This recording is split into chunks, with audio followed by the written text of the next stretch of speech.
Does the gentleman from Oklahoma, Chairman Cole, seek recognition? Mr. Speaker, pursuant to House Resolution 211, I call up the bill H.R. 1968, a full-year Continuing Appropriations and Extension Act for 2025, and ask for its immediate consideration in the House. The clerk will report the title of the bill. H.R. 1968, a bill making further continuing appropriations and other extensions for the fiscal year ending September 30th, 2025, and for other purposes. Pursuant to House Resolution 211, the amendment printed in House Report 11915 is adopted, and the bill as amended is considered read. The bill as amended shall be debatable for 1 hour, equally divided and controlled by the chair and ranking minority member of the Committee on Appropriations or their respective designees. The gentleman from Oklahoma, Mr. Cole, and the gentlewoman from Connecticut, Ms. DeLauro, each control 30 minutes. The chair recognizes the gentleman from Oklahoma. Mr. Speaker, I ask unanimous consent that all members have 5 legislative days to revise and extend their remarks and include extraneous material on the measure under consideration. Without objection. Thank you, Mr. Speaker. Mr. Speaker, I yield myself such time as I may consume. I rise today in support of H.R. 1968, the full-year Continuing Appropriations and Extensions Act 2025. Today's bill comes about at a critical time for this institution and this nation. As members are well aware, government funding all runs out at midnight on Friday. That means that members are faced with a stark but clear choice. Will they vote in favor of this bill and thereby keep the government open and operating, or will they vote no, thereby affirmatively choosing to shut down the government? This choice is the choice we face today. We are now nearly 5.5 months into the fiscal year 2025. Congress has previously passed 2 short-term continuing resolutions, both of which extended government funding and kept the status quo in place, ensuring the government can remain open. Today's bill is really no different than the CR passed in December. Other than the most essential and critical anomalies, it simply maintains current conditions through the end of the fiscal year. For those who supported the CR in December, you should have no qualms about voting for the same way on today's bill. There are no policy differences, no poison pills, and no reason to vote against keeping the government open and operating. A year-long CR is not how I hoped that the FY 2025 appropriations process would end. The Appropriations Committee and the House did their work. Indeed, the committee reported out all 12 appropriations bills by midsummer, and the House passed 5 of those bills, covering over 70% of discretionary spending across the floor by the end of July. Sadly, despite our best efforts, we were unable to come to a final agreement on the full-year appropriations bills. Although we were very close on a final dollar figure, my colleagues in the minority made additional demands that would restrict the legitimate authority of the executive in the appropriations process. These are restrictions that the minority would never accept for a Democratic president, nor are they provisions that President Trump would or should sign into law. It is deeply unfortunate and disappointing that the minority chose to make these unreasonable demands. Republicans never left the negotiating table and indeed worked diligently with Democrats to reach a bicameral bipartisan deal. Sadly, the minority allowed their opposition to the president to cloud their judgment, giving in to a political temper tantrum rather than voting to keep the government open. That truly is the choice before us, Mr. Speaker. Today's bill is a simple, straightforward, continuing resolution, funding the government and keeping it open through September 30th. It maintains the status quo, providing flat funding for the government and including only legitimate anomalies. Importantly, this bill does not contain a single poison pill policy rider. It's a clean CR, fully funding our government.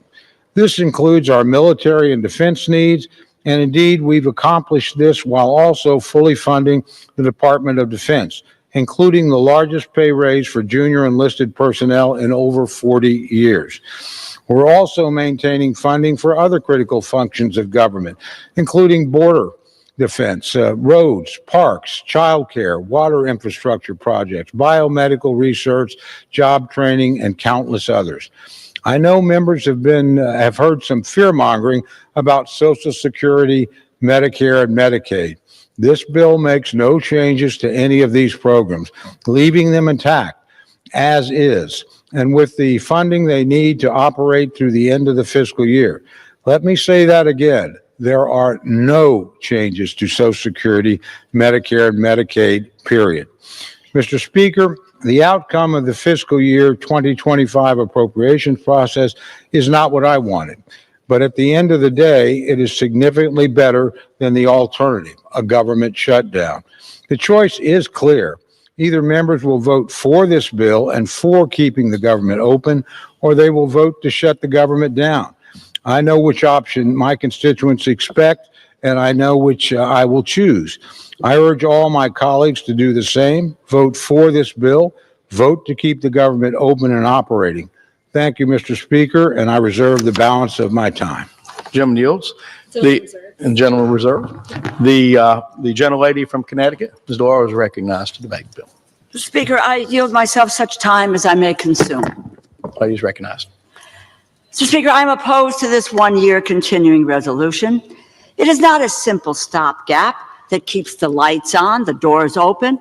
This is Republican leadership handing over the keys of the government and a blank check to Elon Musk and to President Trump. As the White House has said, this bill creates more flexibility for this administration to continue to undermine the Constitution and the countless spending laws by stealing promised investments from American families, children, and businesses, unlawfully dismantling agencies, arbitrarily firing civil servants, and canceling union contracts. Read the Constitution, Article 1, Section 9, Clause 7. The power of the purse resides with the Congress and not with the executive. And in fact, the president has no legitimate authority from meddling in the appropriations process. Our colleagues across the aisle have gone to their districts. They witnessed rage from their constituents at these actions. They have been advised by their political consultants not to do town halls altogether. Why bother listening to the American people? It was President Lincoln who said, "Public sentiment is everything, and without it, you can do nothing." They do not have public sentiment. So now what we should do? The answer should not be cutting non-defense programs by $15 billion and defense by $3 billion as compared to the fiscal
for congressional disapproval under Chapter 8 of Title 5 United States Code of the rules submitted by the Internal Revenue Service relating to gross proceeds reporting by brokers that regularly provide services effectuating digital asset sales.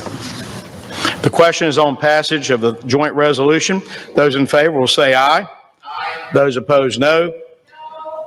The ayes have it. The joint resolution is passed. Mr. Speaker, First, the gentleman right. I request the yeas and nays.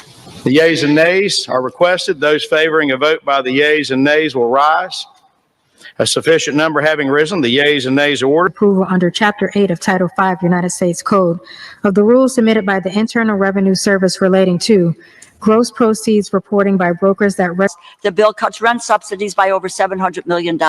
It leaves landlords to foot the bill or to evict. We will evict more than 32,000 households. This bill breaks promises to veterans.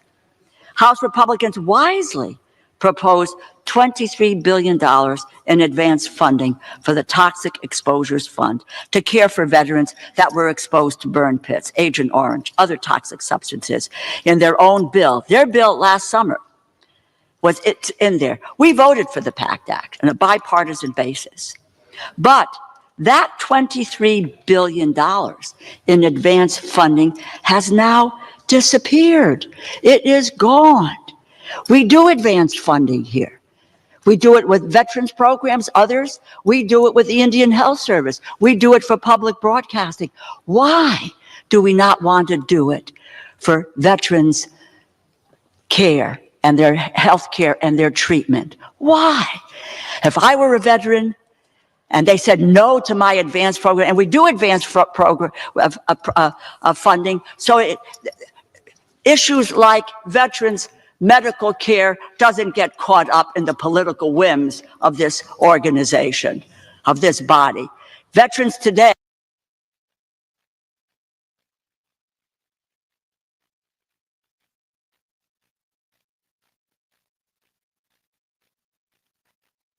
regularly provide services effectuating digital asset sales.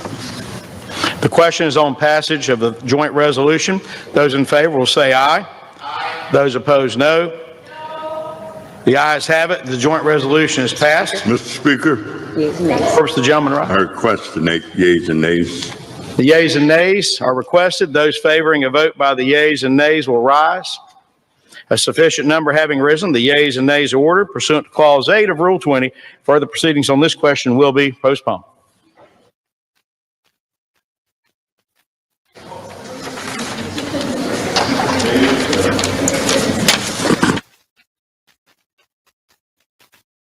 Okay.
Does the gentleman from Oklahoma, Chairman Cole, will seek recognition. Mr. Speaker, pursuant to House Resolution 211, I call up the bill H.R. 1968, a full-year continuing appropriations and extension act for 2025, and ask for its immediate consideration in the House. The clerk will report the title of the bill. H.R. 1968, a bill making further continuing appropriations and other extensions for the fiscal year ending September 30th, 2025, and for other purposes. Pursuant to House Resolution 211, the amendment printed in House Report 11915 is adopted and the bill as amended is considered read. I'm going to preface this by saying how much respect I have for the ranking member and her passionate arguments. Although we don't agree, I do respect her highly. Mr. Speaker, America broke up with the progressive Democrats, but they just can't let it go. And in the words of Glenn Close, they will not be ignored. They're like the ex in the 1987 movie Fatal Attraction. The ex who got dumped and is stuck in a deranged reality, refusing to move on. They're causing chaos, spreading mistruths, and doing everything they can to disrupt what the American people voted for, all because they cannot accept that their big government, open border, America last agenda is over. We saw it just last week in this very chamber, Mr. Speaker. We see it when we go back home to try to have conversations with our constituents. It's quite simple. House Republicans are here to govern. We are passing a continuing resolution to keep America open for business, freeze wasteful spending, and secure our border. This continuing resolution gives President Trump the time and power to continue draining the swamp and undoing the damage the radical left did to our country for the past 4 long years. And what is the far left doing? Throwing a tantrum. A childish, petulant tantrum full of fear-mongering and gaslighting of the American people, rooting for a shutdown just so that they can point fingers. Well, let me tell you something, Mr. Speaker. It's not going to work. We're not falling for it. We're not playing this game. This will be a Schumer shutdown when it gets to the Senate, if that happens. The American people chose secure borders, a secure economy, secure neighborhoods, and an America First agenda. The progressive Democrats just can't accept it. But guess what, Mr. Speaker? This breakup is final. Republicans are moving on. We will pass this CR. We will keep America running. I urge progressive Democrats to join the rest of the nation. It's that, or they can keep screaming into the void, because America is not taking them back. The breakup is over. So leave the rabbit in the backyard alone. With that, Mr. Speaker, I yield back. Gentleman yields. Gentlewoman is recognized. Speaker, I yield 1 minute to the gentleman from New York, the distinguished Democratic leader, Mr. Jeffries. Gentleman is recognized. I thank the distinguished gentlelady for her tremendous leadership and for yielding. I don't really understand the fatal attraction reference, because if anyone is dealing with fatal attraction, it's between President Trump and House Republicans. As soon as he says jump, your only answer is how high. It doesn't matter whether you are hurting the American people. That's why House Republicans are marching the country on a track toward the largest Medicaid cut in American history.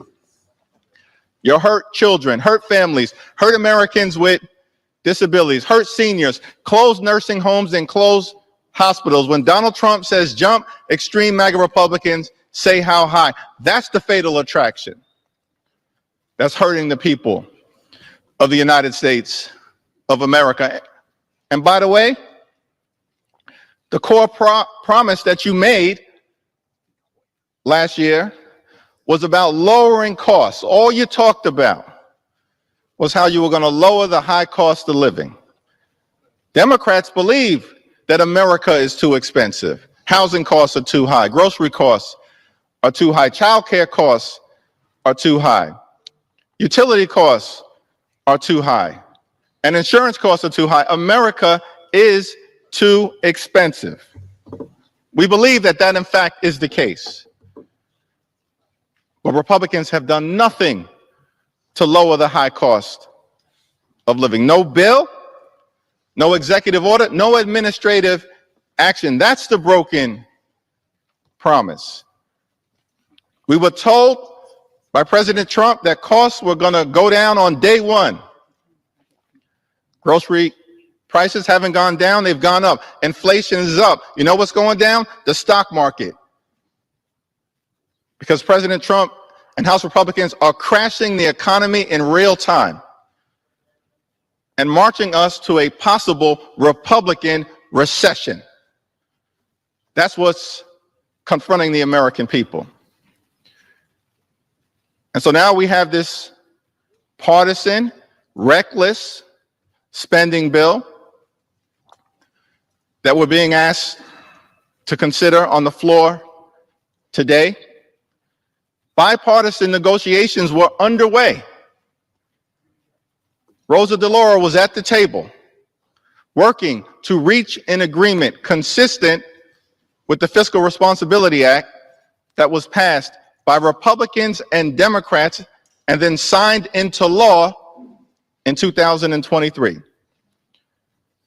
But when Donald Trump says jump, extreme MAGA Republicans say how high. And he ordered the Republicans to leave the negotiating table to try to jam this far-right extremist bill down the throats of the American people. There are so many challenges with this bill, too many to detail. But let me just articulate a few. The House Republican, highly partisan, shutdown threatening bill is an attack on veterans, it's an attack on families, it's an attack on seniors.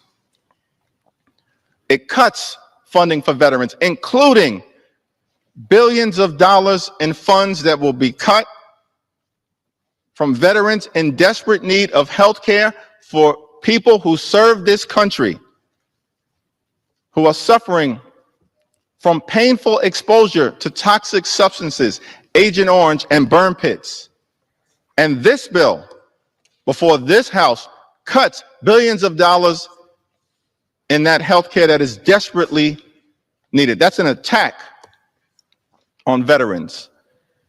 It's an attack on children and families in America because this bill cuts funding for nutritional assistance that would otherwise be available for everyday Americans to put food on the table.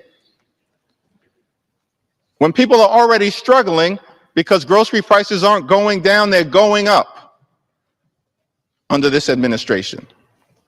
And yet, this Republican bill will cut funding for nutritional assistance. That's an attack on children and families here in America. It's an attack on seniors, an attack on everyday Americans, an attack on housing, an attack on health care, which cuts funds from things like Alzheimer's research to help older Americans battle these challenges. That's what this extreme Republican bill is all about. It will hurt families, hurt seniors, and hurt veterans. The second problem, equally troublesome, is that this bill does nothing to protect Social Security, Medicare, and Medicaid. We've been very clear. As Democrats, we look forward in this Congress to protecting these vitally important priorities for the American people. Why is the bill silent on these priorities? Because you are trying to set in motion a chainsaw to Social Security, a chainsaw to Medicare, and a chainsaw to Medicaid. Your other boss yesterday confirmed that when he said that these entitlement programs, as he called them, they're not entitlement programs, they are earned benefits. When you start to use the language of entitlement programs, it's because you're trying to set in motion an assault on Social Security and an assault on Medicare. They're saying the quiet part out loud. We know you're going after Social Security and Medicare because you've been firing thousands of people from the Social Security Administration. You want to collapse the system. And this bill does nothing to stop that. All it does is facilitate the collapsing of Social Security by dismantling the Social Security Administration. And of course, we know what's going on with your assault on Medicaid, $880 billion. Assaulting the health care of the American people. We've been very clear. We'll work together to protect Social Security, protect Medicare, protect Medicaid. You have no interest in doing that because you want to take a chainsaw to these priorities. And by the way, it has nothing to do with waste, fraud, and abuse. As Democrats, we've been very clear. We want to build a federal government, make sure that we have a federal government that's effective, that's efficient, and that's equitable, delivering services all across the country in a manner that spends taxpayer dollars wisely. But that's not what this effort is all about. This bill will unleash fury on the American people. It will facilitate the ongoing effort that is currently underway.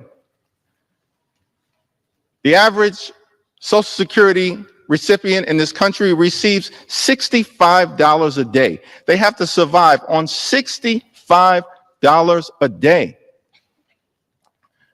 But you want to take a chainsaw to Social Security. When Elon Musk and his tens of billions of dollars of government contracts essentially makes at least $8 million a day from the taxpayers. If you want to uncover waste, fraud, or abuse, start there. Don't start with the $65 a day that Social Security recipients receive from their earned benefits, from their hard work throughout their entire lives. Start there. Elon Musk is $8 billion a day feeding at the trough of the American taxpayer. This has nothing to do, this bill right here, with waste, fraud, and abuse. It's all part of a broader scheme to pass massive tax cuts for billionaire donors, the wealthy, the well-off, and the well-connected, and then to stick working class Americans with the bill. This entire scheme. And as Democrats, we want no part of it because we're fighting hard to make life better for everyday Americans, to make sure that when you work hard and play by the rules in the United States of America, you should be able to provide a comfortable living for yourself and for your family. Educate your children, purchase a home, have access to health care. Go on vacation every now and then. One day retire with grace and with dignity. That's the American dream. As House Democrats, we're fighting to preserve. This Republican shutdown bill does nothing to enhance the American dream. It undermines it. Which is why we are strongly opposed to this effort, part of a power grab from those who are unelected, unaccountable, unhinged, and then working at the direction of this administration, which again has done nothing to improve the economy, nothing to lower costs, nothing to make life better for everyday Americans. And this reckless Republican bill will make things worse. I was in Selma over the weekend. We had an opportunity to once again cross the Edmund Pettus Bridge. Think about the fact that John Lewis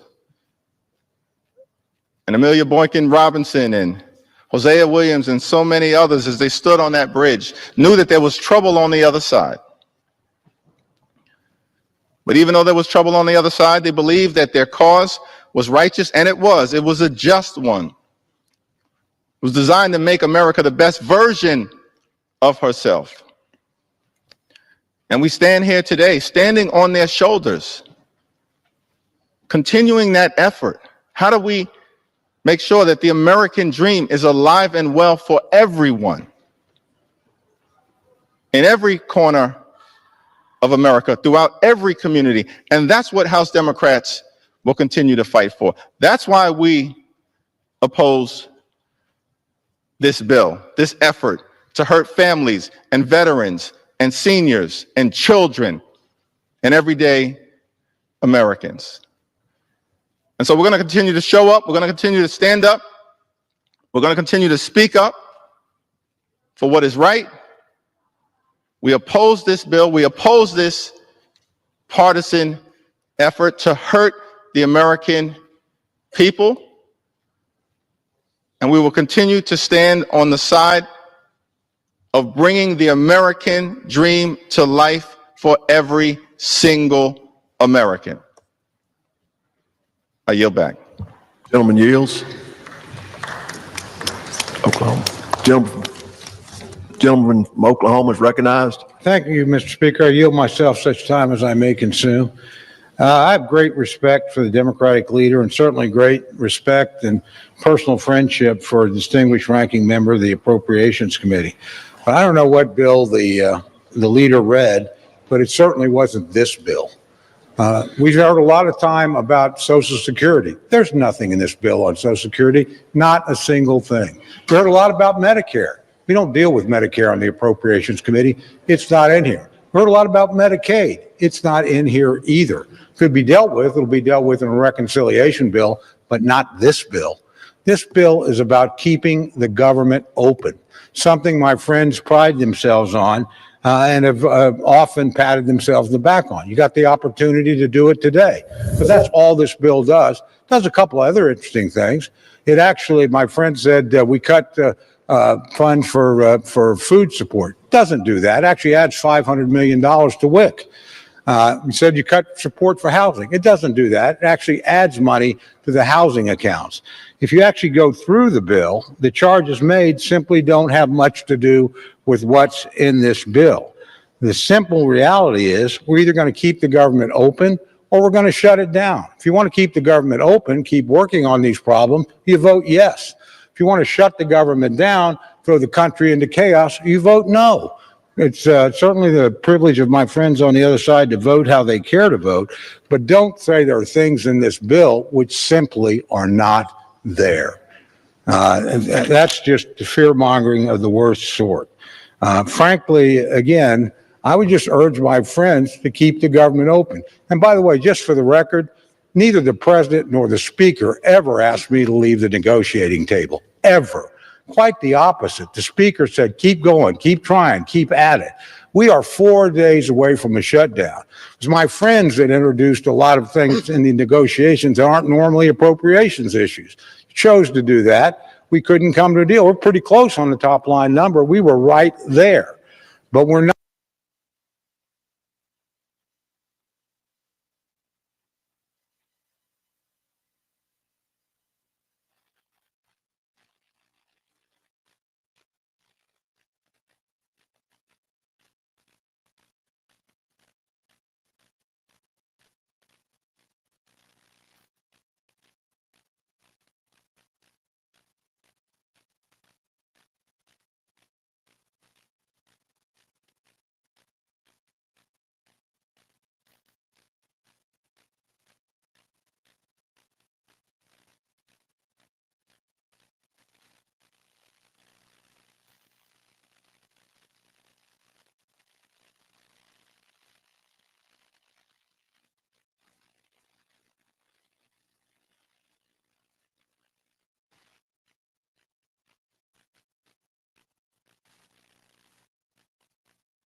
And this bill will continue that process. The Congress, if it passes this bill, will have failed. We should have passed all of our bills by September 30th of last year. We didn't. We then passed, as some of the Republicans have said, some appropriation bills. All of them were partisan bills. This is a partisan bill. In a Congress that is that close, you would think that we would come together and work together. But one of our members said, if Trump says, pat our heads and jump up and down, that's what we'll do. Welcome to the pat our heads and jump up and down CR. A CR is failure. The majority puts forth its partisan CR that helps this administration dismantle vital services for the American people, outlined by our leader, rejecting any guardrails on these illegal and unconstitutional actions by Mr. Musk and Mr. Trump. That chainsaw that they want to take to federal employees and the federal government. This bill requires the District of Columbia, for instance, to take a $1.1 billion cut, not out of federal funds, out of their own funds that they tax their people. It defunds the police. I wish I had more time to say how bad this bill is. Vote no. Oklahoma is recognized. Speaker, I yield 1 minute. Distinguished Republican Majority Leader, my good friend Steve Scalise of Louisiana. Gentleman is recognized from Louisiana. Thank you, Mr. Speaker, and I thank my friend from Oklahoma, the chairman of the House Appropriations Committee, Mr. Cole, for his leadership at helping negotiate a really important bill to keep government funded. As has been duly noted along the way, over these past year, roughly 6 months, this House, the last majority in the last Congress, passed over 70% of the government funding bills, Mr. Speaker. We passed them to the Senate, and back then, Chuck Schumer and the Democrats were in charge, and they chose not to pass a single House appropriations bill, not one. The House, under Republican majority, not always with help from the other side, but we still got it done on our own, passed over 70% of the government funding bills, and then eventually got to a point where we had to let the Senate try to get something done, which unfortunately they didn't. And then we got to the verge of a shutdown, and we said we are not going to let that happen. And we had a short-term funding bill. And here we are again. We're on the eve of another potential shutdown. And this Republican majority said we're not going to let that happen. In fact, this Republican president, Donald Trump, said we're not going to let that happen either. It would be irresponsible to have a government shutdown. And maybe it's because Donald Trump said he's for it that then the Democrat leadership decided they were going to be against it. And when did they decide they were going to be against this bill? Before the bill was even written, before it was filed, they came out against it and started saying things that were in the bill when it wasn't even written, Mr. Speaker. You heard them talking about cuts to Medicare, cuts to veterans. The bill wasn't even written, and they were already making up stories to try to figure out how to vote no and shut the government down. That's sadly where this Democrat Party has gotten. The Democrat Party of today is a leaderless, rudderless ship. They don't have an agenda. You saw it at the State of the Union, Mr. Speaker, when you saw President Trump not only laying out his agenda that 77 million people, a majority of Americans, went to the polls to elect. The mandate that President Trump got, not just with a majority of Americans and a majority of the Electoral College, but all seven out of 7 swing states all voted for President Trump because they wanted that agenda implemented. And what irates the Democrats the most? The fact that President Trump is following through on the promises that he made, actually doing the things he said he would do. He's securing the border. That was the number one issue all across this country. No matter which state you went to, people wanted a secure border, and he's following through on it. And yet the Democrat Party is criticizing him for doing that part of his job. Rooting out waste, fraud, and abuse in government, something that should be bipartisan. In fact, it used to be bipartisan to root out waste, fraud, and abuse. But now because Donald Trump is doing it, the Democrat Party of today up here in Washington is so consumed with hatred that they oppose even rooting out waste, fraud, and abuse that has been not only highlighted up here, but people around the country are talking about getting rid of that waste once they've seen it. A lot of this was a veil that was pulled down where people couldn't even find out what was going on because the payment systems were being hidden by the Biden administration. We couldn't even find out about a lot of that spending that we were anecdotally hearing about. But finally, you saw it on full display. And it was so embarrassing that some of those employees have left. Fortunately, a lot of that taxpayer money that was being wasted is now being saved. And the money is being recouped so that we can shore up programs that work vitally for people. The president talked about Social Security, a program that we help protect. When you've got somebody that's listed as 300 years old in the Social Security system, that shows you the kind of fraud and abuse that's going on. And the fact that President Trump is willing to confront that and take it on so that people actually paid into the program their whole lives can get the benefits they deserve. That's what people elected President Trump and this majority on the Republican side to do. But you would think Democrats would want to join in and help accomplish that. And yet here they are on this floor talking about things that aren't even in the bill, trying to scare people, talking about cuts to veterans in the bill. And maybe because they just didn't read the bill, it's only 99 pages long. I would urge them to go read it. They might actually vote for this bill in the next hour because they'll realize, in fact, the cuts that they're talking about are not true. They're not in the bill. There's an increase for veterans in this bill. You know what else is in this bill, Mr. Speaker? And I want to applaud again the chairman of the Appropriations Committee and his members for negotiating something that's been needed for a long time, and that is the largest pay raise for our junior enlisted military personnel in over 40 years. Now, if somebody doesn't think our men and women in uniform deserve that pay raise, maybe they'll vote no. I'm proud to say I'm going to be voting yes to support our men and women in uniform who've been waiting for that raise and deserve it. How can you justify a no vote on that, Mr. Speaker? That's actually in the bill. As they talk all day about what's not in the bill, because they were against it before it was even written, if they actually read this bill, again, only 99 pages, it's a pretty quick read, you would find out that pay raise for our troops is in the bill. Stronger funding for our veterans is in the bill. But why are they voting no, you would ask? Just because the name of the president is Donald Trump. I think the people of this country are fed up with that kind of hatred that consumes people here in Washington. Again, when you watch the State of the Union address, and the president is not even talking about his agenda, he's introducing and paying tribute to a 13-year-old boy who just beat cancer. And they couldn't even stand up and applaud that on their side because of the person who said it. If the hatred is so consuming that you can't even support what's great about America, maybe you need to reevaluate what's important in doing these jobs. We are elected to represent the people, and if the president, no matter who he is or she is, has a great idea, you support it. There were a lot of things about Barack Obama's policies I disagreed with, Mr. Speaker. Yet when he said something that was good for America at a State of the Union, I stood up.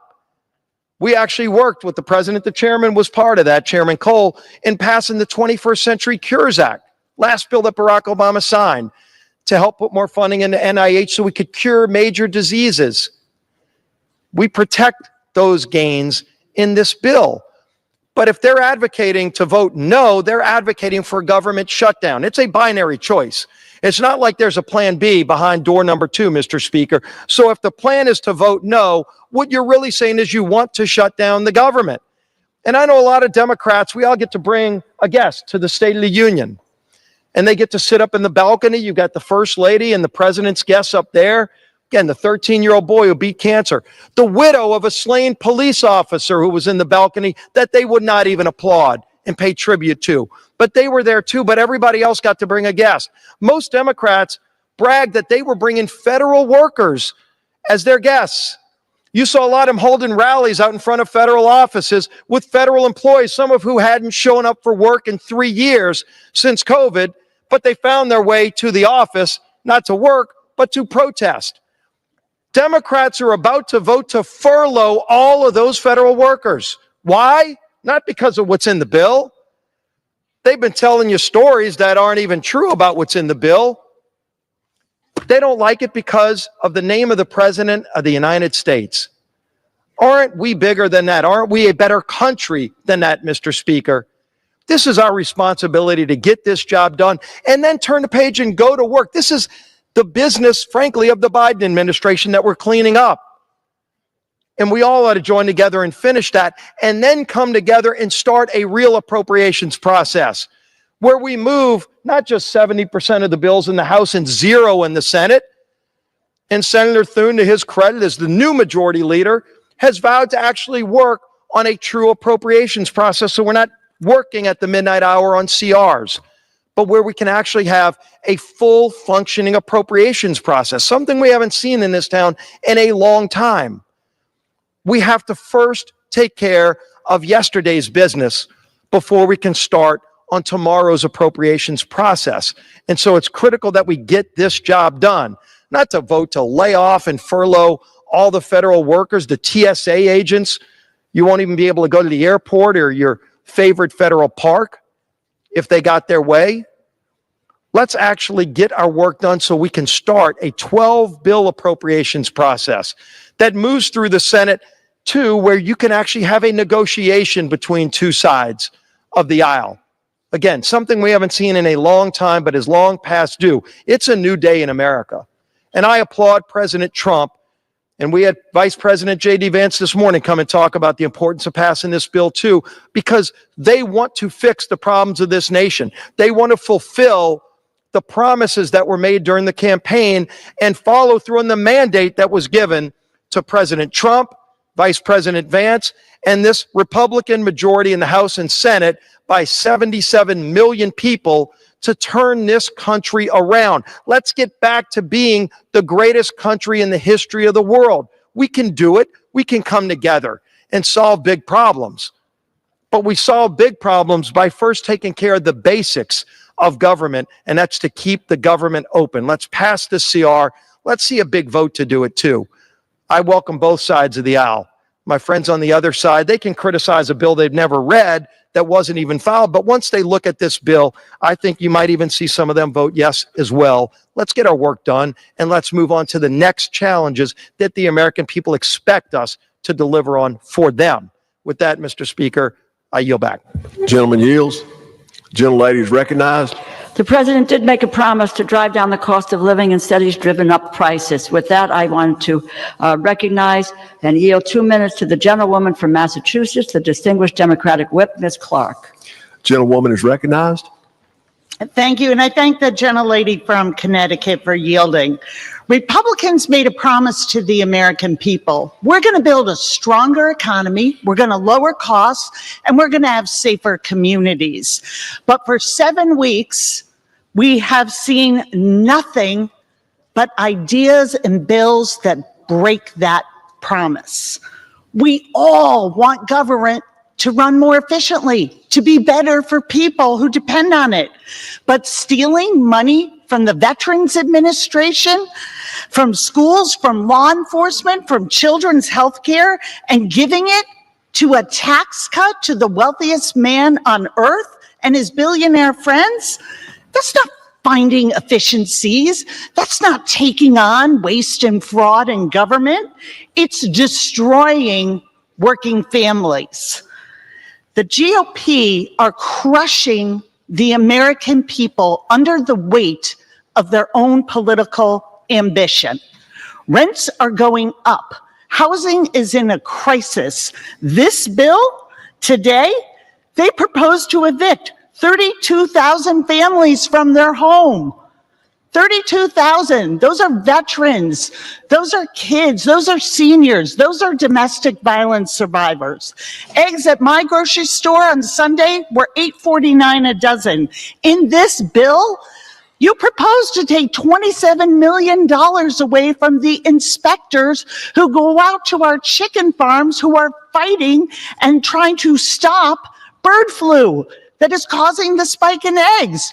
What kind of insanity is that?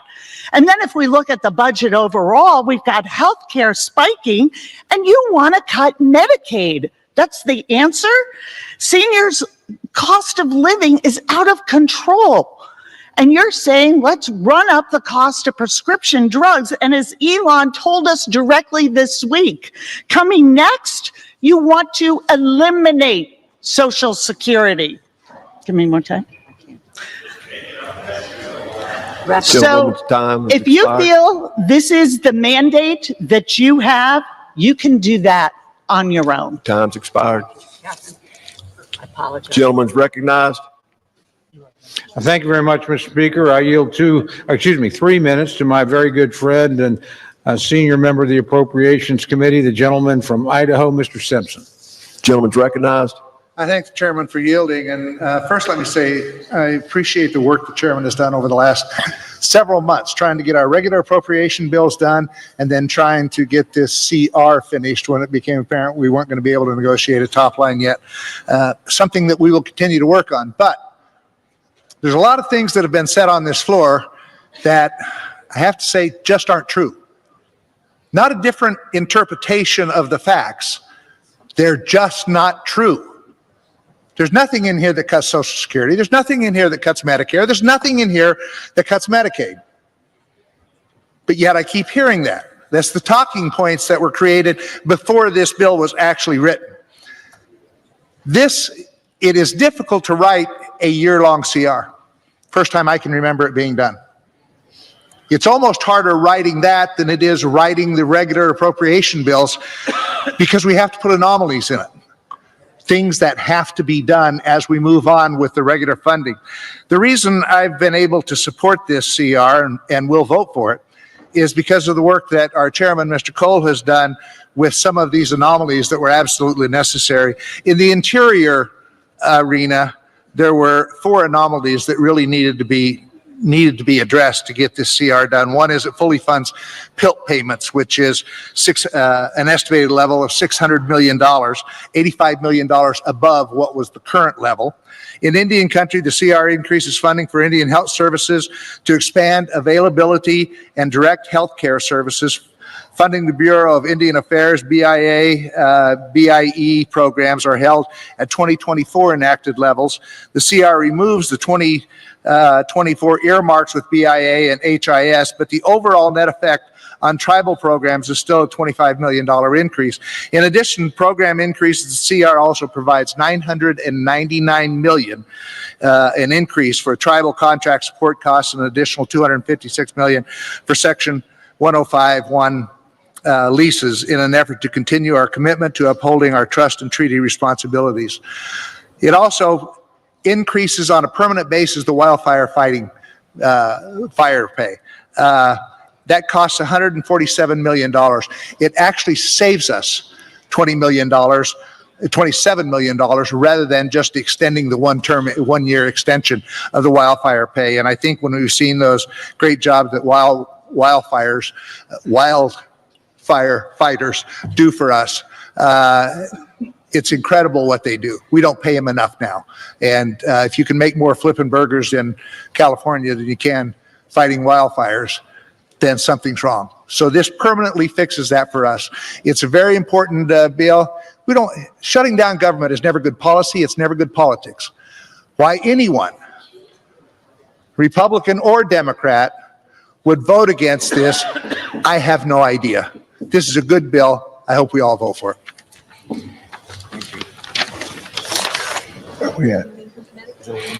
Gentlewoman is recognized from Connecticut. I yield 2 minutes to the gentlewoman from Ohio, the distinguished ranking member of the Energy and Water Subcommittee, Ms. Capter. Gentlewoman is recognized for 2 minutes.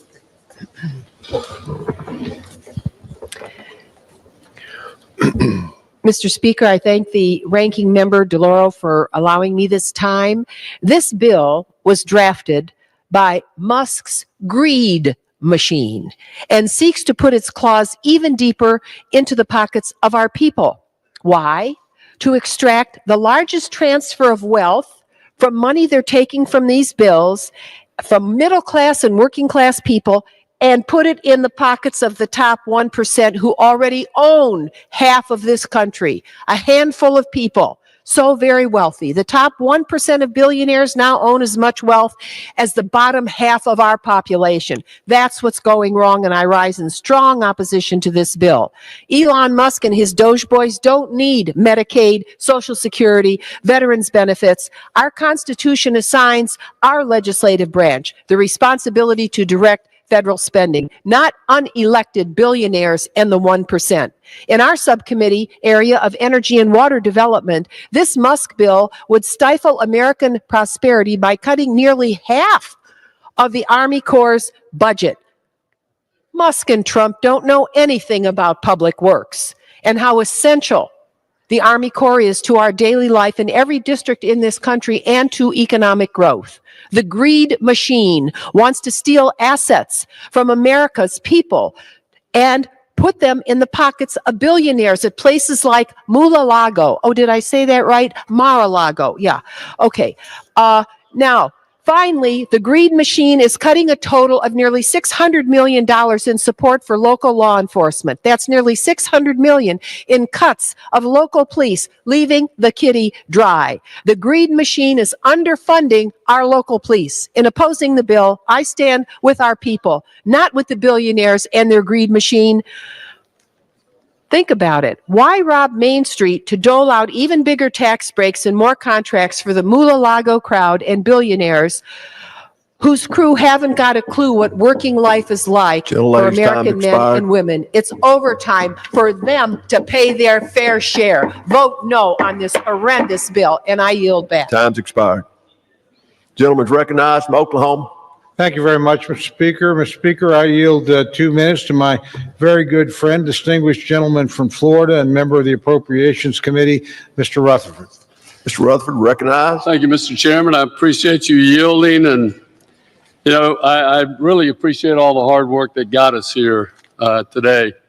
Mr. Speaker, I have to tell you, as I sat here on this floor listening to the conversation, it reminded me of an old saying that my father had for many, many years. I heard this, that a lie can travel around the world 3 times before the truth can get up and put its pants on.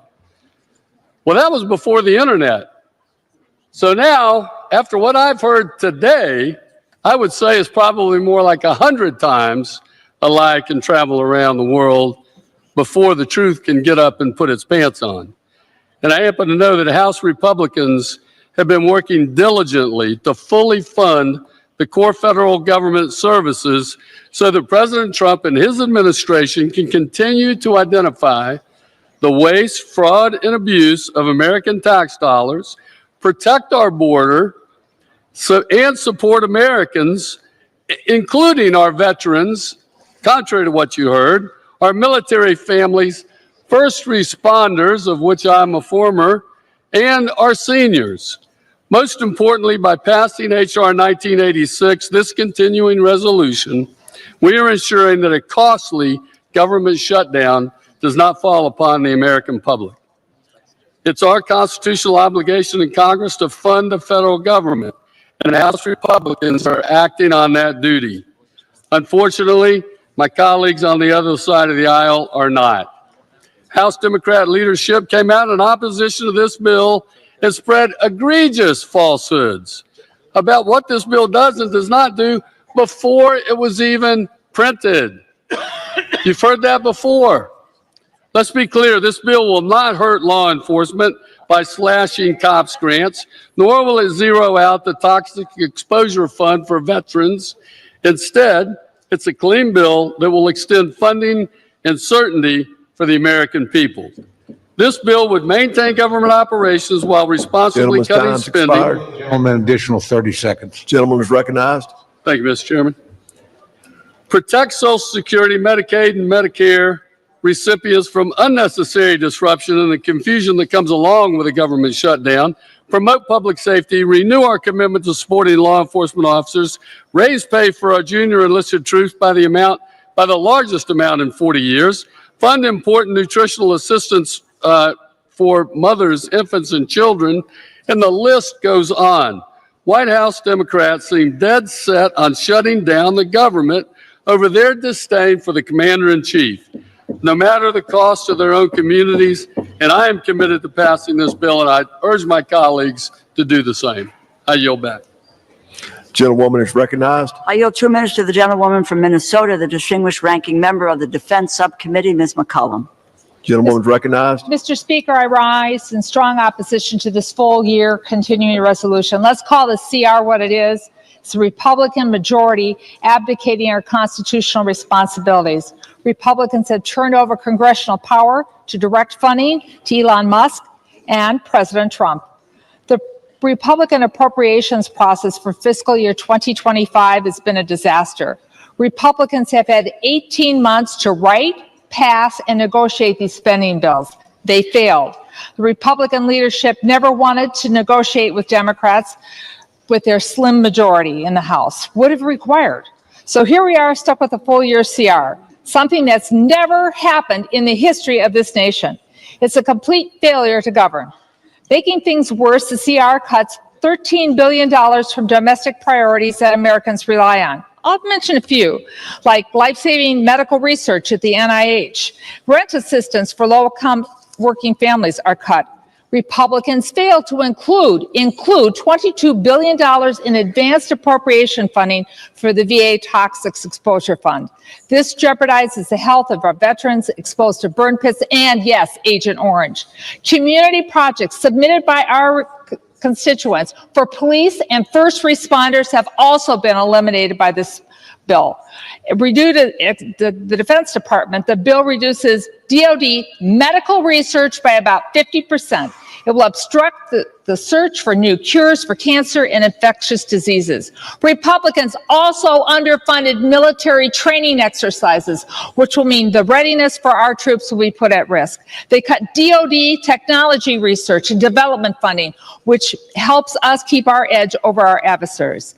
Simply put, this CR is a disaster, and it did not have to be this way. The American people deserve better, and I urge my colleagues to vote no on this Republican failure.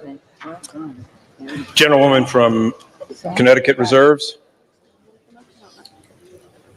Gentleman from Oklahoma is recognized. Thank you very much, Mr. Speaker. I yield 2 minutes to my very good friend and fellow member from Oklahoma, distinguished member of the Appropriations Committee, Ms. Weiss. Gentlelady is recognized. Thank you, Mr. Speaker.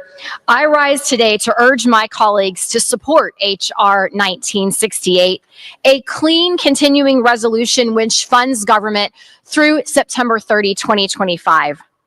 I think my colleagues on the other side of the aisle are confused about what is in this bill and what is not. They keep talking about impacts to mandatory spending, Social Security, Medicare, Medicaid. That is not in this bill. Just because you keep repeating the same dishonest talking points doesn't make it true. This legislation continues funding and prevents a government shutdown, which would have a devastating impact on my home state of Oklahoma and communities across the country. We must keep government open so we can continue the America First agenda, which is focused on securing our border, unleashing American energy, safeguarding our nation, and rooting out waste, fraud, and abuse. This legislation fully supports our vets and service members. It does not cut 1 cent from the toxic exposure funds or eliminate COPS grants. Continuing resolutions are not ideal, but we cannot allow for the distractions of a government shutdown, which is why I support this bill. I urge my colleagues to vote yes, and with that, Mr. Speaker, I yield. Gentleman from Oklahoma reserves. The gentlelady from Connecticut is recognized. I yield 2 minutes to the gentlewoman from Florida, the distinguished ranking member of the Military Construction and Veterans Affairs Subcommittee, Ms. Wasserman Schultz. Gentlelady is recognized. Thank you, Mr. Speaker. I rise to oppose this cruel betrayal of America's veterans, seniors, and working families. This one-year CR doesn't make rent or health care bills more affordable, which is what keeps my constituents up at night. Instead, it actually cuts housing aid that could force 32,000 veterans, domestic violence survivors, seniors, and people with disabilities into homelessness. And what does this spending patch do as we all now stare down the barrel of another Trump recession? It hands an unelected billionaire free rein to keep stealing taxpayers' dollars and paves the way for billionaires and big corporations to luxuriate in more tax breaks. This isn't a clean CR. This CR stands for cut and run. It lets Trump close hundreds of Social Security offices and fire thousands of workers who deliver our seniors checks. It allows Musk to keep hacking into your private tax data. It puts critical Everglades restoration funds at risk. Worst of all, it lets Trump and Musk keep up their brutal assault on veterans and the people who care for them. It does it by eliminating $23 billion in guaranteed funding for health care for veterans exposed to burn pits and other toxins. We should debate bipartisan full-year funding bills that grow the economy and provide vital resources Americans need. Instead, this Republican cut-and-run bill turns Congress into a missing kid on a milk carton and cedes massive power to Trump. This is the same president who, in 2 short months, tanked your 401k and unleashed a job-killing trade war. Yesterday, the stock market just recorded its worst day since 2020. What really enrages me is that this cut-and-run bill sides with the most anti-veteran president in American history. Trump has fired 6,000 veterans, inflicted mass VA layoffs, and killed hundreds of veteran services contracts. Trump even plans to lay off another 83,000 VA workers, and on top of that, this cut-and-run bill makes even deeper cuts to the healthcare services for all those who bravely served our nation. Democrats are more than willing to back bipartisan funding legislation, but we will never sell out our seniors, veterans, and children like this cut-and-run bill shamelessly does. I yield back. Vote no. Gentlelady from Connecticut reserves. Gentleman from Oklahoma is recognized. Thank you very much, Mr. Speaker. Mr. Speaker, I yield 2 minutes to my good friend, distinguished member of the Rules Committee, and gentleman from Texas, Mr. Roy. Gentleman is recognized. I thank my friend from Oklahoma. My, how times have changed. How many times we've been sitting on the floor of the House, listening to our colleagues on the other side of the aisle saying, a CR is the greatest thing since sliced bread. We must have the CR.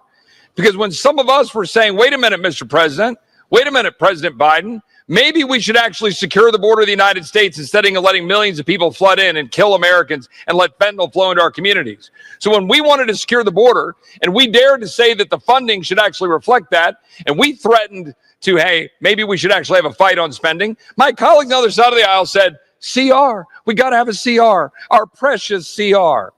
Well, here we are. And what are we doing? Our colleagues oppose the CR. Why?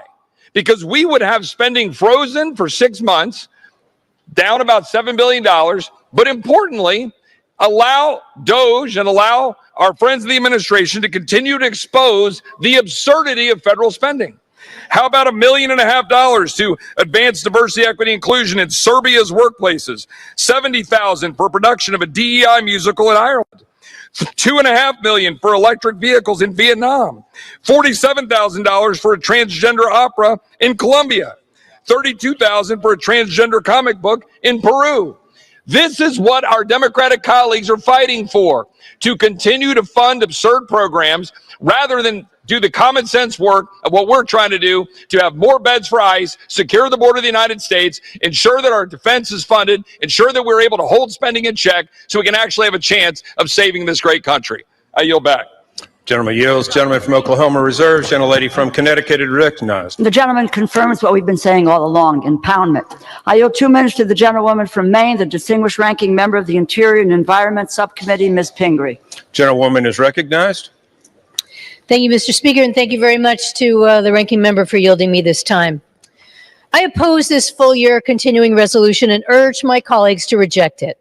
If we vote no and reject this CR, we can go back to work and negotiate a regular full-year spending bill. This full-year continuing resolution is not a responsible way to govern. The bill does not set funding levels for individual programs, and because it doesn't, it creates another dangerous opportunity for President Trump and Elon Musk to defund congressional priorities. And we all know what a disaster that has been for our country, an illegal, unconstitutional disaster. It is the duty of Congress to negotiate regular spending bills. This means that we actively decide on every individual program's funding level. and we make adjustments where necessary. For example, the Indian Health Service needs an additional $345 million just to maintain current direct healthcare services. This continuing resolution fails to provide those funds, so tribal communities will experience a lower level of healthcare service. A regular bill also gives very specific directions to agencies to carry out specific work. For example, in prior years, in the Interior Bill, we have directed the EPA to conduct PFAS research that will help farmers, ranchers, and rural communities manage the disastrous impact PFAS has had in places like my home state of Maine. Under this continuing resolution, without our direction, this administration may decide that work should stop. As ranking member of the Interior and Environment Appropriations Subcommittee, I'm deeply concerned that the Republican majority is giving the administration a free pass to abandon programs that protect the public from pollution, that safeguard human health, and that address the climate crisis. I urge a no, and I yield back my time. Gentlewoman from Connecticut reserves. The gentleman from Oklahoma is recognized. Thank you, Mr. Speaker. I yield 2 minutes to my very good friend, distinguished gentleman from New York, Mr. Lawler. The gentleman from New York is recognized. As the great George Costanza once said, it's not a lie if you believe it. And that's what we've heard today from my Democratic colleagues. A bunch of lies that maybe they sincerely believe. The reality is this bill does not touch Social Security. It does not touch Medicare. It does not touch Medicaid. Those programs are fully funded and protected. Our veterans fully funded and protected. Fiscal year 24 was a total of $1.665 trillion. Fiscal year 25, of which we are voting to complete with this CR, is $1.658 trillion. The reduction of $7 billion is because community project funding that has already been paid, already been approved as part of fiscal year 24, is not going to be double paid. So we are saving $7 billion by removing it, as it should be. Why would we pay for projects that have already been paid for? The fact is that we have to keep the government funded and open. Why anyone would vote to shut the government down is beyond me. And when Joe Biden was president of the United States, I voted every time to keep the government funded and open. And the idea that we're going to shut it down because the priorities changed, well, guess what? The administration changed. That's the reality of elections. Donald Trump won in November. Republicans won the House and the Senate. And so, yes, budgets will change. But the fact is that we have to keep the government open. And I would remind my colleagues, the reason we're in this situation is because Senate Democrats under Chuck Schumer passed exactly 0 appropriations bills on the Senate floor. 0. There was nothing to negotiate. They couldn't pass a bill. They refused to pass a bill. An additional 30 seconds. Thank you, Mr. Chairman. They refused to pass a bill. We passed appropriations bills on the floor last year. We were ready to conference. We were ready to negotiate. Chuck Schumer failed in his responsibilities. It's now incumbent on us to pass a CR through the House and for the Senate to do its job and keep the government open and funded. And with that, I yield back. Gentleman from Oklahoma reserves. Gentleman from Connecticut You can pass is a 1 month. You can pass a 1 month CR and do that, and do what we need to do to keep the government open. There is an alternative. I yield 2 minutes to the gentlewoman from New York, the distinguished ranking member of the Commerce, Justice, Science Subcommittee, Ms. Meng. Gentlelady is recognized. Thank you. Mr. Speaker, I rise today in opposition to this partisan bill. As ranking member of the House Appropriations Subcommittee on CJS, I cannot stand by as the GOP slashes funding for law enforcement, the courts, NOAA, which includes the National Weather Service. This bill hurts our local police officers by taking away $247 million from their public safety technology and equipment.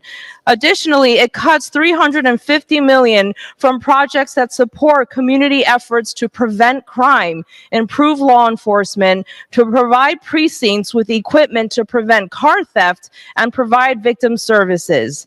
These are projects that Republicans and Democrats on our committee approved and agreed on. Furthermore, the bill does nothing to prevent this administration from gutting NOAA. As a result, the life-saving weather forecasts we all receive will be less accurate and timely. Federal funding cuts in the GOP's continuing resolution are dangerous to communities like Queens and so many others. This includes Social Security, Medicare, Medicaid, and SNAP benefit, which serve as a lifeline for millions of Americans. Let's be clear, Social Security, Medicare, and Medicaid are not entitlements. They are earned benefits that hardworking Americans pay into throughout their lifetime, so they have the opportunity to retire with dignity. Mr. Speaker, this bill allows the administration to fire thousands of employees at the Social Security Administration and close offices nationwide, which will mean long wait times and delayed benefits for families. For these reasons, at the appropriate time, I will offer a motion to recommit this bill back to the House Appropriations Committee. If the House rules permitted, I would have offered the motion with an important amendment to this bill. My amendment would prevent any law or executive action from eliminating, restricting, or reducing access to these programs lawfully owed to beneficiaries across the nation. I ask unanimous consent to insert into the record the text of this amendment. I yield back. Gentlelady, without objection, Gentlelady from Connecticut reserves. Gentleman from Oklahoma is recognized. Thank you very much, Mr. Speaker. Mr. Speaker, I yield 2 minutes to my very good friend, distinguished chairman of the Defense Appropriations Subcommittee, Mr. Calvert of California. Gentleman is recognized. I thank my good friend, the chairman of the full committee, Mr. Cole, who's done an excellent job of putting this continuing resolution together under difficult circumstances. The appropriators tried to come to an accommodation, but we weren't able to get there. So the best alternative we have today is this continuing resolution, which does good things for our country. It obviously keeps the government shutdown from happening, and the American people and fully funds our core government services. But something that I'm interested in, and I think most members are interested in, is our national security. This continues to fund our national security. It makes sure that the young men and women who serve our military, especially our enlisted soldiers, who are going to get a historic pay raise, the highest pay raise they've had in 40 years. A lot of these E1s that come in and make $11 an hour, their pay is going to be put up significantly. This is something that I think would need to happen. So I would hope my friends on the other side of the aisle would not vote to diminish these individuals' pay that they need very much. This also supports important weapon systems, the Virginia-class submarine, the Columbia submarine, shipbuilding across the United States, our satellite construction, rebuilding the ordnance for the United States that we need desperately. So a vote against that would stop all of that. And so to me, Mr. Speaker, this is an extremely important vote for our national security.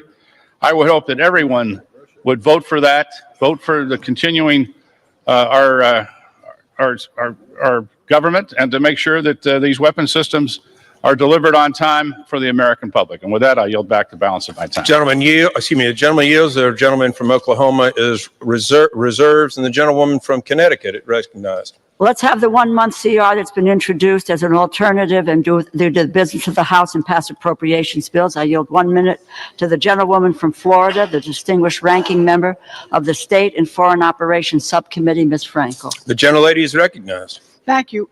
Well, I'll tell you why I'm voting against this bill. It doesn't lower any of my constituents' costs. Instead, it gives the Trump administration free rein to continue its chaotic, lawless dismantling of U.S. influence in the world, gutting nearly all our humanitarian development, security, and global health programs that constitute less than 1% of our federal budget. And these are that children are left wasting away, bird flu, Ebola, and HIV spreading, education programs ending, all done without any thought or any reason. And the vacuum's left for China, Russia, and extremists to fill. We should not be handing this president a blank check to continue his harmful sledgehammer approach to how we spend taxpayer money. I urge a resounding no vote on this bill. Gentlelady from Connecticut reserves. The gentleman from Oklahoma is recognized. Thank you, Mr. Speaker. I reserve. Gentleman reserves. Gentlelady Connecticut is recognized. I yield 2 minutes to the gentleman from Illinois, a member of the Appropriations Committee, Mr. Quigley. The gentleman is recognized. Mr. Speaker, there's a national shortage of more than 7 million units of affordable housing across America and more than 771,000 people experiencing homelessness. The CR does nothing to lower the cost of housing. That's what I was going to talk about for my 2 minutes, but after listening to this debate for so long, I think the significant correction has to be made. Programs are not fully funded and protected if you gut the agencies that operate them. Programs are not fully funded and protected if there's no one there to operate them. Under President Trump, spending bills have become a farce. He's not following the previous spending bills law that we passed. Are we saying, well, this time we really mean it? This time the president really promises he's going to follow the law.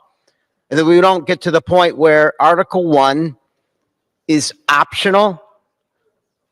Our constituents are asking us, however great you say this bill is, fool me once, shame on you. Fool me twice, they're going to blame us because we believed you this time. And we believed the president who, when he gets in the room with the truth, a fight breaks out, as we have seen time again in the last month. So don't, with all due respect, don't tell us what's in this bill, how great it is, how we need to read it, when he doesn't have to follow it. And you don't complain when he doesn't follow it, and you abdicate your responsibilities on Article 1 and as appropriators. And I yield back. Members are reminded to refrain from engaging in personalities towards the United States President. Gentlelady from Connecticut reserves. Gentleman from Oklahoma is recognized. Thank you, Mr. Speaker. I continue to reserve my time. Gentleman reserves. Gentlelady from Connecticut recognized.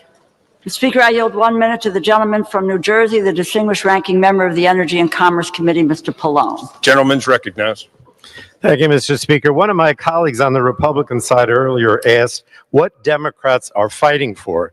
And I want to say I'm a proud Democrat fighting for America's health care. And I want to stress that this partisan Republican bill cuts American health care. This bill slashes funding for our community health centers, which provide care for millions of people, as well as our nation's teaching hospitals, which train the next generation of doctors.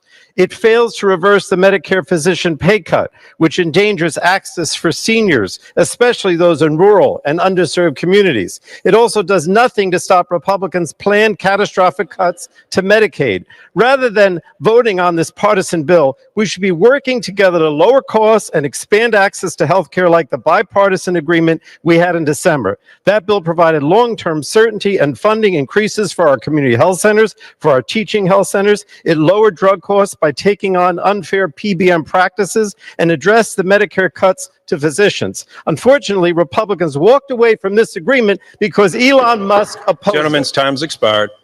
Gentlelady's reserves. Gentleman from Oklahoma is recognized. Thank you, Mr. Speaker. I continue to reserve. Gentleman reserves. Gentlelady is recognized. Speaker, I yield 1 minute to the gentlewoman from New York, the distinguished ranking member of the Small Business Committee, Ms. Velasquez. Gentlelady is recognized. Thank you. And thank you for the gentlelady for yielding. I rise today in strong opposition to this reckless Republican funding bill. Republicans claim this is a clean CR, but the facts tell a different story.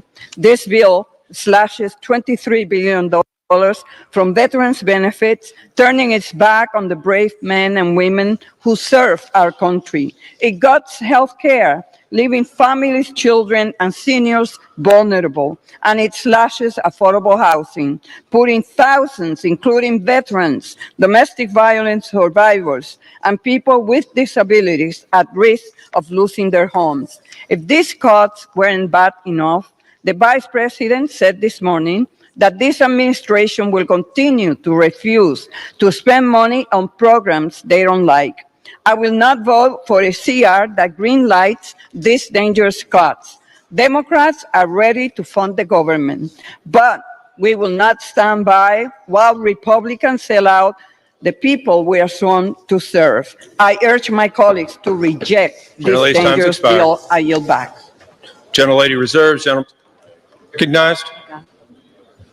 Thank you very much, Mr. Speaker. I continue to reserve. Gentleman reserves. Gentlelady is recognized. I yield 1 minute to the gentleman from California, the distinguished ranking member of the Veterans Affairs Committee, Mr. Takano. Gentleman is recognized. Thank you, Mr. Speaker. I rise in opposition to this partisan Republican spending bill because it guts the PACT Act and abandons veterans exposed to burn pits and other toxins. House Republicans claim to support the PACT Act, but their actions tell a different story. They're eliminating the funding for PACT Act recipients starting in October, cutting off critical health care and benefits for those who sacrifice for this country. Last Congress, Democrats forced Republicans to fully fund this critical program. Now Republicans are taking Elon's chainsaw to it, slashing $23 billion and breaking our nation's sacred promise to our veterans. Where you invest your money shows what you truly value. And by gutting this funding, Republicans have made their priorities clear.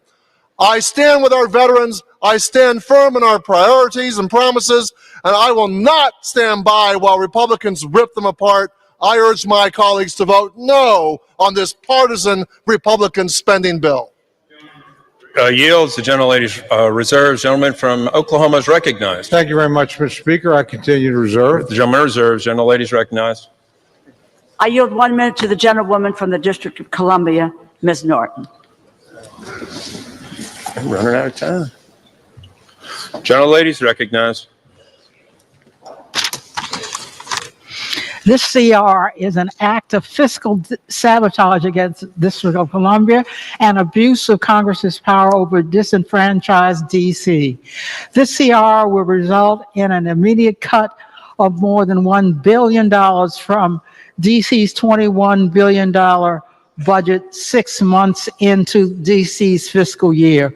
For the last 20 years, D.C. has been able to operate under the local budget enacted by D.C. for the next fiscal year.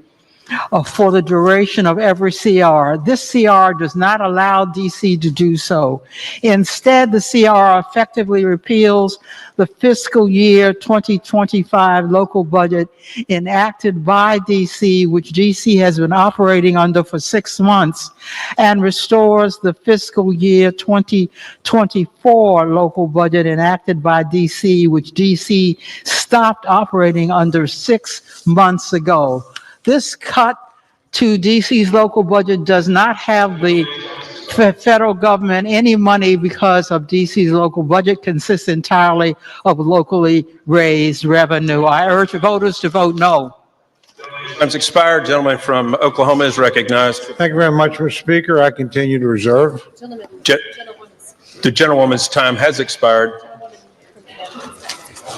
In that case, may I inquire how much time I have, Mr. Speaker? You have 6 minutes. I won't use it all, but I That's yield okay. myself the balance of my time. You know, been an interesting debate. Been a lot of things said that are exaggerations, a lot of things said, in my view, that are fabrications. Let's talk about a few of those. There's nothing in this bill about Social Security. There's nothing in this bill about Medicare. There's nothing in this bill about Medicaid. There aren't cuts in nutrition for the poor. There's a $500 million increase in WIC at the request of the president. There's not cuts in housing. There's an increase in housing to try and adjust for inflation. We'd have been better off probably if we'd negotiated a deal, but that didn't happen. So proactive thing. There's more money in here to take care of junior enlisted personnel. I don't think that's probably an article of much dispute. It certainly shouldn't be. And I can go charge by charge.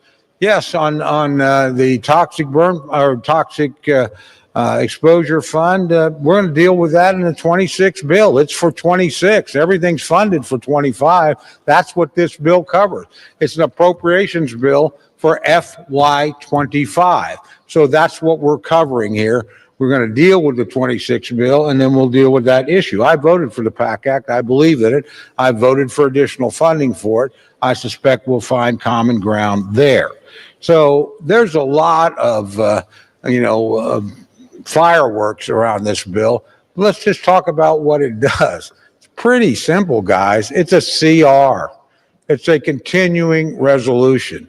Your own leadership came out against it before they ever saw it. Maybe that's why we have all these fabrications and hallucinations about what's in it. It's pretty short. It's 99 pages. Read it. Now, I'm sorry everybody didn't get their projects. I really am sorry about that. We don't do that in CRs. So the big cuts here are mostly the elimination of congressional projects. I think most of those are worthy. I support them. I actually support the reform some of my friend, the good friend, the ranking member, put in there. I think she did a great job for this institution. But we can't do them in a CR. We just don't do them. So people are upset about that. I'm sorry about that. But at the end of the day, there's only one important thing that matters here.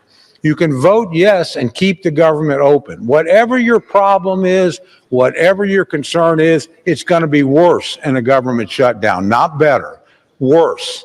So whatever you're worried about, shutting down the government is not the answer to your concern. You're only going to make it worse. Keeping the government open is the right thing to do. I wish we could have gotten a deal. But we're not going to sit here and concede the executive authority of a Republican president because it upsets you. Not going to happen. We made that crystal clear, and I think that was the biggest thing. It wasn't a top line number. We basically got to a top line number. So we're here, and the government shutdown is 4 days away. So if you want to vote no and shut down the government in 4 days, if you succeed, that's your choice. I respect every member's vote. I've never voted for a government shutdown. I've always voted to reopen the government. I don't like government shutdowns. I don't think they work.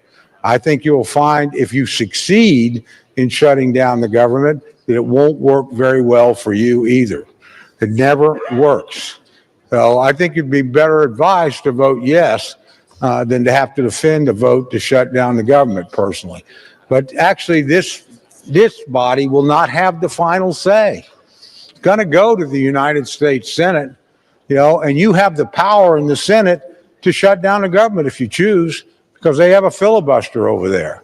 They have 60 votes. So if you're worried about it, just let it go over there. You've got the power in that body to do it.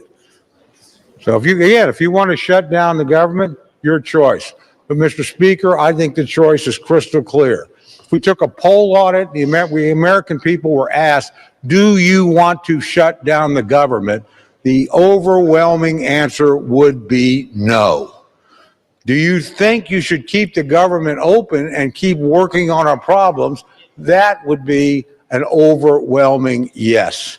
So I choose to do what the American people want to do, keep the government open. That's what my constituents want. Maybe yours want to shut it down. Mine don't, and I suspect yours don't either. So with that, Mr. Speaker, I would just suggest we set aside the rhetoric and the intense feelings and just do the right thing. And the right thing is to vote yes and keep the government open. So, Mr. Speaker, I urge my colleagues to support this bill. I urge them not to vote to shut down the government, and I yield back the balance of my time. The gentleman yields. All time for debate has expired pursuant to House Resolution 211. The previous question is ordered on the bill as amended. The question is on engrossment and third reading of the bill. The those in favor say aye. Those opposed say no. The ayes have it. Third reading. A bill making further continuing appropriations and other extensions for the fiscal year ending September 30th, 2025, and for other purposes. For what purpose does the gentlewoman from New York seek recognition? Mr. Speaker, I have a motion to recommit at the desk. Clerk will read the motion. Ms. Ming of New York moves to recommit the bill H.R. 1968 to the Committee on Appropriations. Pursuant to Clause 2B of Rule 19, the previous question is ordered on the motion to recommit. The question is on the motion. Those in favor say aye. Those opposed say no. The noes have it. The motion is not. Speaker, I ask for the yeas and nays.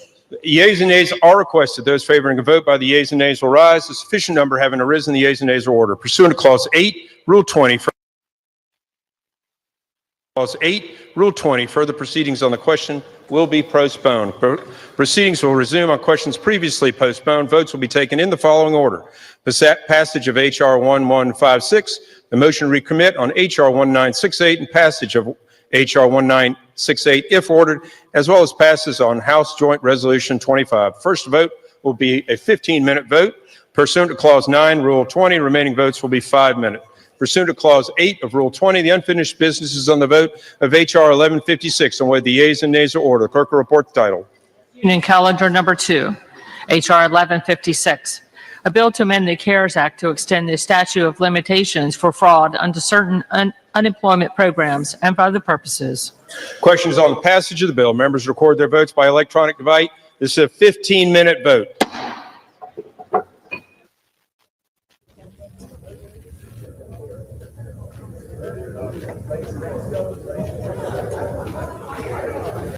The bill as amended shall be debatable for 1 hour, equally divided and controlled by the chair and ranking minority member of the Committee on Appropriations or their respective designees.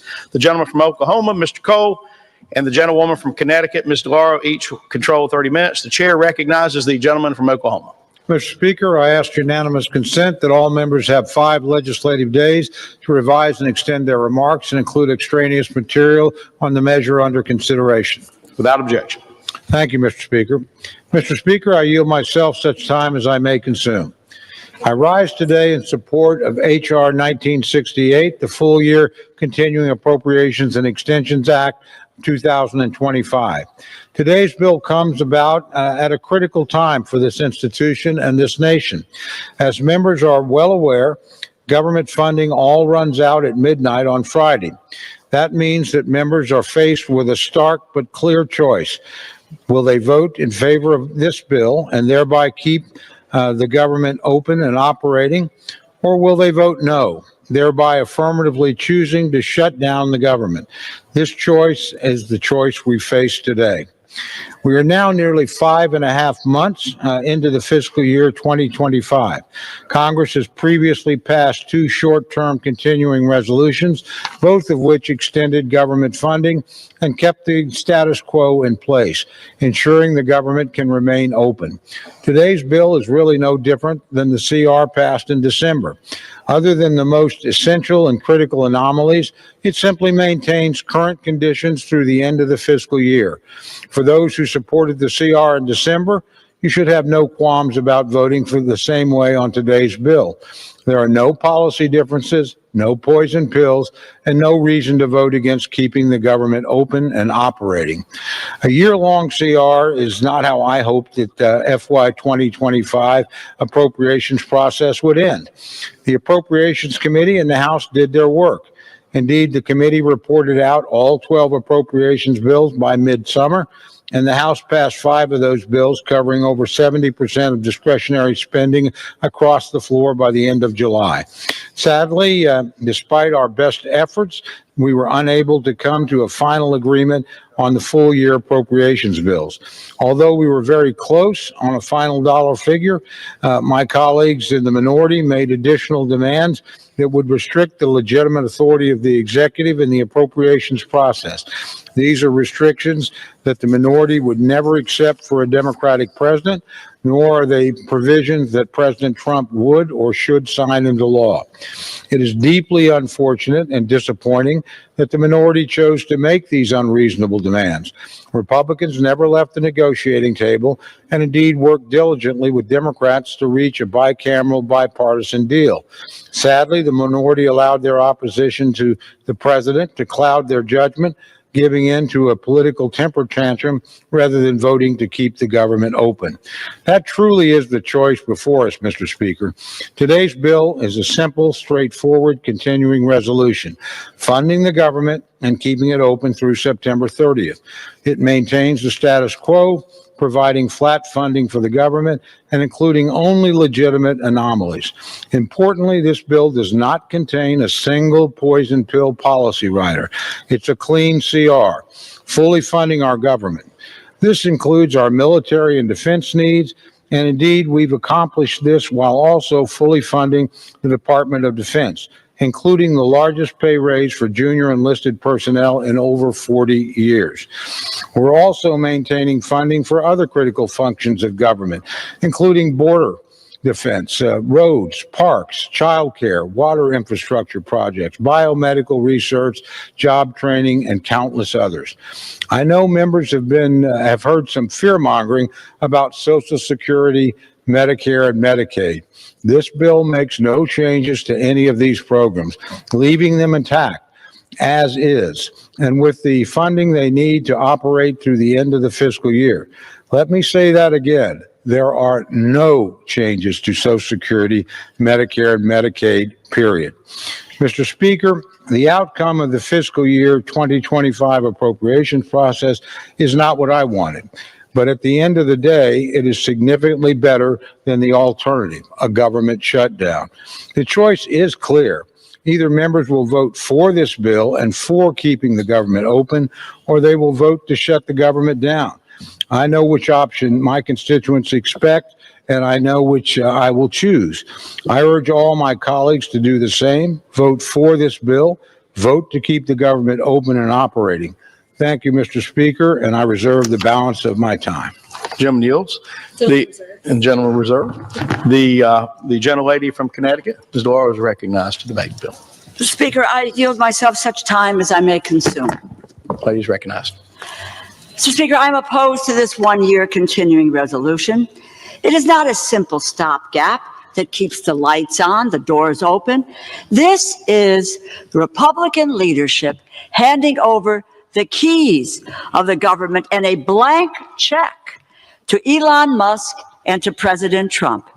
As the White House has said, this bill creates more flexibility for this administration to continue to undermine the Constitution and the countless spending laws by stealing promised investments from American families, children, and businesses, unlawfully dismantling agencies, arbitrarily firing civil servants, and canceling union contracts.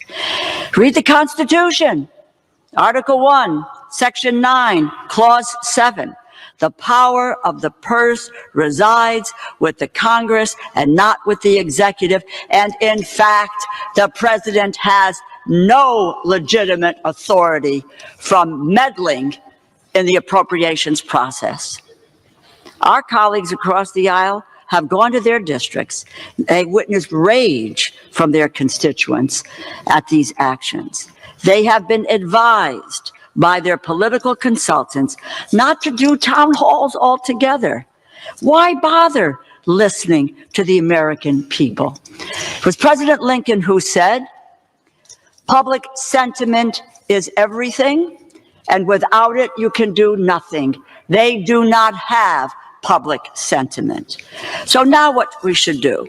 The answer should not be cutting non-defense programs by $15 billion and defense by $3 billion. Approval under Chapter 8 of Title 5 United States Code of the rules submitted by the Internal Revenue Service relating to gross proceeds reporting by brokers that regularly provide services effectuating digital asset sales. The question is on passage of the joint resolution. Those in favor will say aye. Those opposed, no. The ayes have it. The joint resolution is passed. Mr. Speaker, First, the gentleman right. I request the yeas and nays. The yeas and nays are requested. Those favoring a vote by the yeas and nays will rise. A sufficient number having risen, the yeas and nays are